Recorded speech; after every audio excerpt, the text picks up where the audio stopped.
अस्सलाम वालेकुम, welcome to my channel. तो आइए सुनते हैं आज की वीडियो में कराची में मौजूद एक पुरअसरार दरख्त का किस्सा। बड़े बूढ़ों का कहना है कि हरा भरा दरख्त कभी नहीं कटवाना चाहिए, अलबत्ता उसकी शाखें बहुत बड़ी हो गई हों तो काट छांट करवाने में कोई मुज़ायका नहीं, क्योंकि बेतुकी बढ़ी हुई शाखें और डालियां बाज़ दफ़ा तकलीफ़ देती हैं, मगर जड़ से नहीं कटवाना चाहिए। आजकल लोग ख़ुसूसन न्यू नस्ल हर चीज़ और हर बात की साइंसी तोजी चाहते हैं और पुरानी बातों और बड़े बूढ़ों के कहने को जाहलियत और बेवकूफ़ी समझते हैं।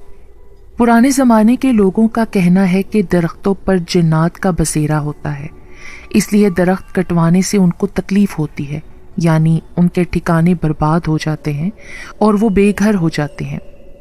पर इस ज़माने के लोग तो जिन्नात के वजूद से ही इनकार करते हैं।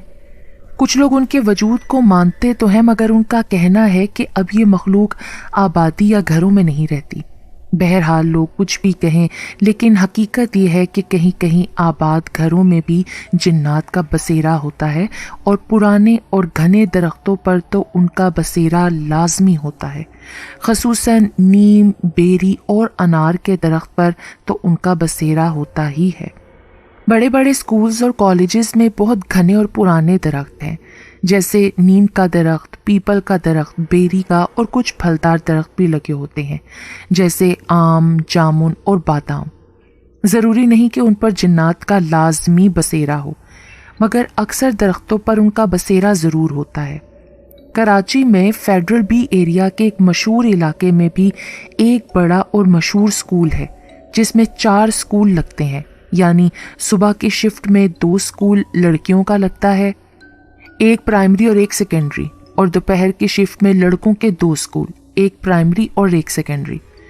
मैं उस स्कूल का मसलहतन नाम नहीं बता रही, क्योंकि कुछ तोहम परस्त वालिदैन परेशान हो जाएंगे और हो सकता है अपने बच्चों को वहाँ से निकाल लें। खैर, उस स्कूल में भी कुछ पुराने और काफ़ी ऊंचे दरख्त हैं। इसके अलावा कुछ फलदार दरख्त, कुछ सदाबहार पौधे और मौसमी फूल भी लगे हुए हैं। पुराने दरख्तों में एक बहुत बड़ा सा दरख्त है जिसमें एक अजीब सा फल लगता है। ये फल हल्के ब्राउन कलर का गोल होता है और उसका जायका बिल्कुल फीका है, और उसमें इंजीर की तरह छोटे छोटे बारीक बीज भी हैं।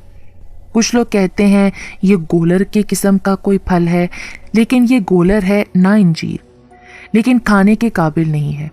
खैर, ये स्कूल 2 मंजिला इमारत पर मुश्तमिल है और काफ़ी ऊंची इमारत है, और ये दरख्त भी इतना बड़ा और बुलंद है कि ये इमारत की ऊपर वाली छत तक पहुंचता है। चारों स्कूल की 4 मासियां हैं, यानी 2 सुबह की और 2 दोपहर की। दोपहर की मासियां दोनों मंजिल की सफाई करके जाती थीं। फिर भी सुबह की शिफ्ट के दोनों मासियां जब आती तो पूरा सहन उन फलों से भरा हुआ होता था, और वो टोकरे भर भर के उन फलों को उठाती। इधर मासी सफाई करती, उधर फिर फल गिरना शुरू हो जाते।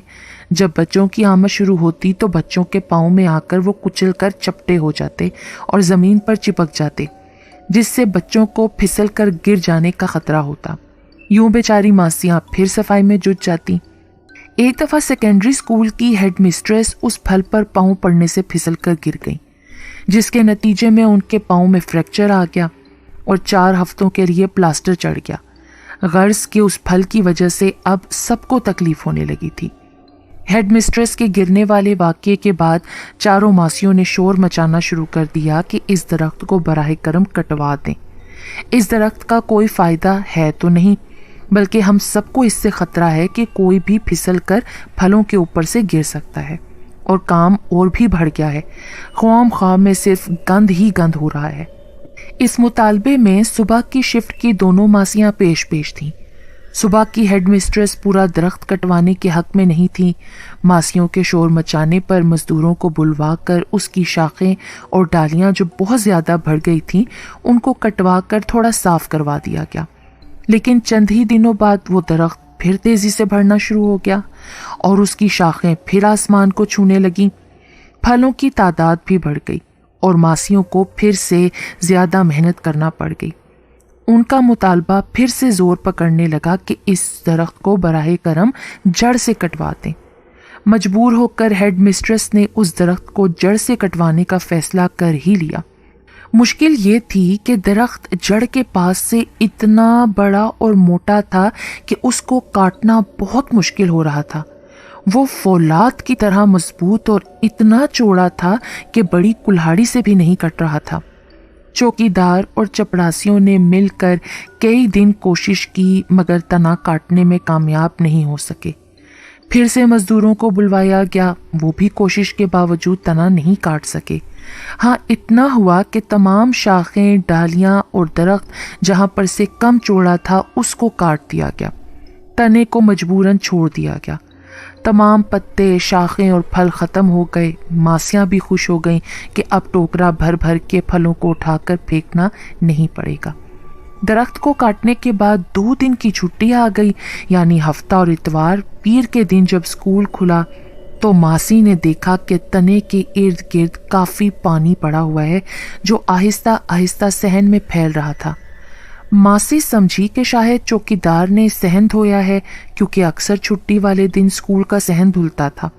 उसने चौकीदार से कहा कि तुमने सहन धोकर इतना पानी छोड़ दिया, अभी असेंबली होगी तो बच्चे दुआ के लिए कैसे खड़े होंगे। लेकिन चौकीदार ने उससे लाइल्मी का इजहार किया।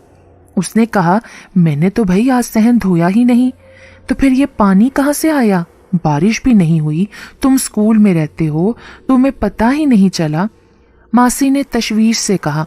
बच्चों के आने का वक्त हो रहा था, इसलिए मासी और चौकीदार ने मिलकर जल्दी जल्दी वाइपर से पानी को साफ कर दिया।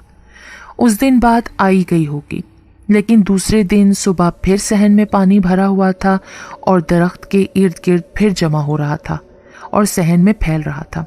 उस दिन टीचर और मैडम ने भी मासी और चौकीदार को डांटा। तुम लोग ध्यान से और वक्त पर काम नहीं करते, इतना सारा पानी जमा है, प्राइमरी के छोटे छोटे बच्चे हैं, कहीं फिसल कर गिर ना जाएं। लेकिन मासी और चौकीदार ने यकीन दिलाया कि उन्होंने सहन नहीं धोया है। तो फिर ये इतना सारा पानी कहाँ से आया? मैडम ने पूछा तो चौकीदार ने कहा, मैडम ये पानी इस दरख्त की जड़ से आ रहा है, इसमें पानी भरा होगा, अब कटने के बाद बह रहा है, 2-3 दिन में सूख जाएगा तो निकलना बंद हो जाएगा। ऐसा हमारे गांव में भी हो चुका है कि दरख्त कटवाने के बाद अक्सर उसकी जड़ों से पानी निकलता है और मुसलसल कई दिन तक निकलता रहता है। चौकीदार ने ये कहकर मैडम को मुतमईन कर दिया, लेकिन कई दिन गुजरने के बाद भी पानी दरख्त से मुसलसल निकलता ही रहा। अब मासी और चौकीदार का फिर काम बढ़ गया कि सुबह ही सुबह स्कूल के सहन से पानी साफ करना पड़ता। एक दिन अचानक एक टीचर की नज़र उस कटे हुए दरख्त के तने पर पड़ी तो वो ठिठक कर रह गई और दूसरी टीचर्स को भी दिखाया। फिर सारे स्टाफ ने गैर मामूली बात को देखा और सब परेशान हो गए। उस कटे हुए दरख्त के तने पर इंसानी आंख के मुशाबा 2 आंखें बिल्कुल वाज़े तौर पर बनी हुई थीं। पलकें, पपोटे और काला दीदा बिल्कुल इंसानी आंख की तरह उभर आई थीं और उन आंखों से आंसुओं की तरह पानी के कतरे तसलसल से निकल रहे थे और नीचे जड़ के पास पानी जमा हो रहा था। बच्चों से तो ये बात छुपाई गई, मगर मासी और चौकीदार को बुलाकर दिखाया गया। मासियां तो परेशान हो गईं और बुरी तरह से डर गईं, लेकिन चौकीदार ने मैडम से कहा कि ये दरख्त कोई आम दरख्त नहीं है, इसमें किसी मखलूक का बसेरा था जो दरख्त कटने के बाद बेघर हो गए हैं और अपनी बर्बादी पर आंसू बहा रहे हैं। इस मंजर को देखकर तमाम टीचर्स और स्टाफ हैरान और परेशान था। वाकई ये पानी दरख्त की जड़ से निकल रहा था, मगर आंसुओं की तरह, और आंख किस तरह वाज़े शक्ल में निकल आई थी ये समझ में नहीं आ रहा था। अल्लाह के भेद तो भाई अल्लाह ही जाने। इस बात को चंद ही रोज हुए थे कि वो मासी जिसने दरख्त कटवाने के लिए सबसे ज्यादा शोर मचाया था, अचानक बुरी तरह से बीमार हो गई और आनन फानन उसके जिगर ने काम करना छोड़ दिया। उसकी आंखें हल्दी की तरह पीली हो गईं और चेहरे पर बुरी तरह से जर्दी छा गई। वो अपनी बेटी को अपनी जगह काम करने के लिए छोड़ने आई थी। उसकी हालत देखकर तमाम टीचर्स परेशान हो गईं। सब टीचर्स ने अपनी अपनी हैसियत के मुताबिक उसकी मदद की और उसकी बेटी ने उसकी जगह काम करना शुरू कर दिया।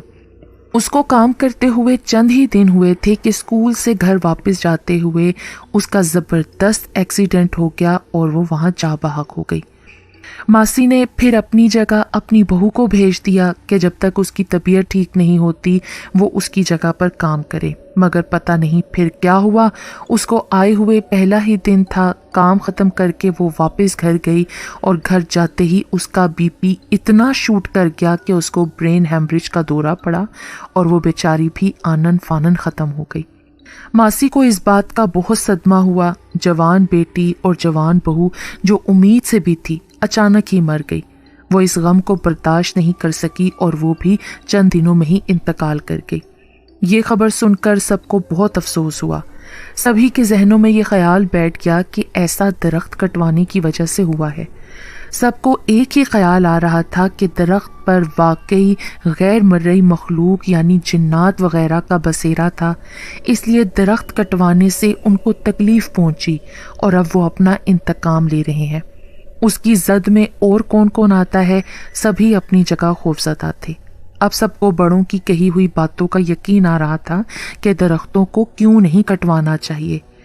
قرآن میں صرف ایک دنیا نہیں بلکہ کئی جہانوں کا ذکر ہے، اور ان میں کون سی مخلوق کہاں پر بستی ہیں یہ اللہ کے سوا کسی کو معلوم نہیں، لیکن یہ حقیقت ہے کہ غیبی مخلوقات کا وجود ہے اور وہ بھی ایک سسٹم کے تحت رہتی ہیں۔ ان کا بھی خاندان ہوتا ہے، ان میں بھی جذبات و احساسات ہوتے ہیں۔ خصوصی طور پر قوم اجنا کا تو باقاعدہ فیملی سسٹم ہے۔ ان کے یہاں بھی شادی بیاہ، بچوں کی پیدائش اور دوسرے رسم و رواج، روزی کمانے کا طریقہ سب کچھ ہوتا ہے۔ وہ گھروں میں، درختوں میں، پانی میں، پہاڑوں وغیرہ میں بسا کرتے ہیں اور وہیں آباد ہوتے ہیں۔ درختوں اور خالی گھروں میں ان کی آبادی تو ثابت ہے، لیکن نئی نسل کم ہی اس بات کو مانتی ہے۔ اس درخت کو کٹوانے کے بعد جو واقعات ہو رہے تھے اس سے ان کی موجودگی ثابت ہو رہی تھی اور سب کو یہ یقین ہو رہا تھا کہ غیبی مخلوق بھی اپنا ایک وجود رکھتی ہے۔ وہ بھی اپنے گھر کی بربادی اور نقصانات پر ایسے ہی غمگین ہوتے ہیں جیسے انسان، اور اگر کوئی ان کو تکلیف پہنچائے تو اپنا بدلہ بھی اس سے لیتے ہیں، جیسے اب یہ درخت لے رہا تھا۔ چوکیدار نے میڈم سے کہا کہ ہمارے پہاڑی علاقے کے گاؤں میں اکثر ایسے واقعات ہوتے ہیں جو اسی طرح حیران کر دینے والے ہوتے ہیں، تو ہم لوگ اپنی حفاظت کے لیے ایک عمل کرتے ہیں۔ اگر آپ میڈم مجھے اجازت دیں تو میں یہاں وہی عمل کروں۔ میڈم سے اجازت لے کر اس نے تھوڑی مٹھائی لی اور اگربتی سلگا کر درخت کی جڑ کے پاس رکھی اور فاتحہ خوانی کر کے اس نے کہا، آپ جو کوئی بھی ہیں، اللہ کی مخلوق ہیں، ہمیں معاف کر دیں، ہم سے انجانے میں غلطی ہو گئی ہے۔ ہم بھی کسی کے نوکر ہیں اور ہمیں اپنے آفیسر کا حکم ماننا ضروری ہے۔ اگر ہمیں معلوم ہوتا کہ اس درخت پر کسی مخلوق کا بسیرا ہے تو یہ غلطی ہم کبھی نہیں کرتے۔ ہمارا مقصد کسی کو تکلیف پہنچانا نہیں تھا، بلکہ ہم نے اسکول کے بچوں اور ٹیچروں کی حفاظت کی خاطر اس کو کٹوایا تھا۔ آپ ہمیں براہ کرم معاف کر دیں۔ آپ کو تکلیف پہنچی، ہمیں اس کا بہت افسوس ہے، ہم ایسا آئندہ کبھی نہیں کریں گے۔ آپ کو اللہ کا واسطہ ہمیں معاف کر دیں۔ وہ ایسے بول رہا تھا جیسے کوئی سامنے کھڑا ہو اور وہ ان سے معافی طلب کر رہا ہو۔ دوسرے دن حیرت انگیز واقعہ ہوا جس کو عقل تسلیم نہیں کرتی، لیکن یہ حقیقت تھی۔ درخت کے تنے پر ابھری ہوئی آنکھ اور باقاعدہ آنسو جس میں سے بہہ رہے تھے وہ اب غائب ہو چکی تھی، اور درخت کے ارد گرد سے پانی بھی خشک ہو گیا تھا۔ اس کا مطلب یہ تھا کہ وہ مخلوق جو بھی تھی اس نے چوکیدار کے معافی طلب کرنے پر، فاتحہ خوانی کروانے پر سب کو معاف کر دیا تھا۔ یقیناً ان کا تعلق نیک قوم اجنا سے تھا، مگر یہ بات ابھی یہیں پر ختم نہیں ہوئی۔ چند ہی دن گزرے تھے کہ درخت میں پھر سے نئی شاخیں پھوٹ پڑیں اور دیکھتے ہی دیکھتے اتنی بڑی ہو گئیں کہ پھر عمارت کی دوسری منزل تک پہنچ گئیں اور اس میں پھر سے پھل لگنے لگے۔ اور اب ماسیوں نے بھی کام کی زیادتی کی شکایت کرنا چھوڑ دی۔ صبح آ کر صفائی کر دیتی اور شام کی شفٹ والی ماسی بھی اچھی طرح صفائی کر کے گھر جاتی، اور یہ سلسلہ ابھی تک چل رہا ہے۔ ویسے تو یہ حقیقت ہے کہ پودے اور درخت جاندار ہوتے ہیں، انہیں بھی زندہ رہنے کے لیے دھوپ، ہوا، پانی کی ضرورت ہوتی ہے، لیکن یہ بھی سچ ہے کہ پودے بھی احساسات رکھتے ہیں، وہ ہماری بات سمجھتے ہیں، اپنی شاخوں اور پھلوں سے بھی محبت کرتے ہیں، اور یہ بھی حقیقت ہے کہ بڑے اور گھنے درختوں پر غیر مرئی مخلوقات، جنات وغیرہ کا بسیرا ہوتا ہے۔ اسی لیے کہا جاتا ہے کہ پرانے، گھنے اور پھلدار درختوں کو کبھی نہیں کٹوانا چاہیے۔ میں تو اس بات کی قائل ہوں اور بڑوں کی باتوں پر عمل بھی کرتی ہوں۔